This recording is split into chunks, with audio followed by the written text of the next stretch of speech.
Саламатсыздар ма, менің құрметті гүл сүйгіш достарым? Міне лилейник гүлі сіздерге көрсетейін. Өте әдемі гүл екен. Тек 1-2 күн атады, содан кейін уже құлайды екен. Бірақ бутондары көп. Мына кеше 2-3 июльден бері атып тұр. Бүгін 10 күн болды. Атат, өлет, қайттан кетеді, қалғандары атат, сөйтіп. Бұл моноголетник. Асты тамыр, пион сияқты тамыр, луковичный емес.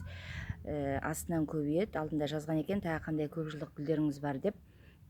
Комментарияларыңызға көп рахмет. Міне сол көп жылдық гүлдің бірі лилейник. Енді бұның сорттары да бар, түрлері, түстері көп.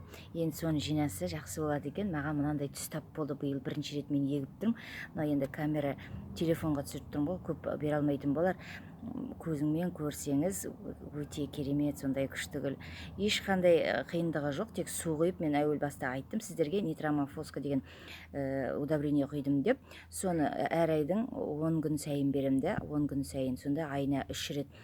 Қазір көп беріп атқан жоқпын удобрениесін. Енді осы гүлдеп болғаннан кейін қазір кішкене су құйып, содан кейін уже тағы да удобрение берсем, осыдан сентябрь-октябрлерде тағы да гүлдейді екен. Сонда жылына 2 рет гүлдейді, осылай гүлдеп, қайттан түсіп қалып гүлдеп сөйтіп тұрады екен. Бірақ енді гүлі өте әдемі. Сіздер де алыңыздар, егіңіздер, суды жақсы көреді. Ешқандай аурушаң емес, ауруға жақын гүл емес екен. Ондай көп аурулармен ауырмайды.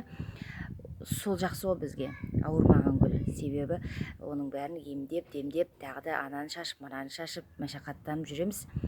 Қазір өзі күннің ысылығы да жетіп жатыр. Гүлдердің бәрі солып, кішкене күнге күйіп жатыр. Енді мынау қазір лилейник гүлі, міне тамашалаңыздар, қандай керемет. Сау, саламатта болыңыздар. Пока-пока.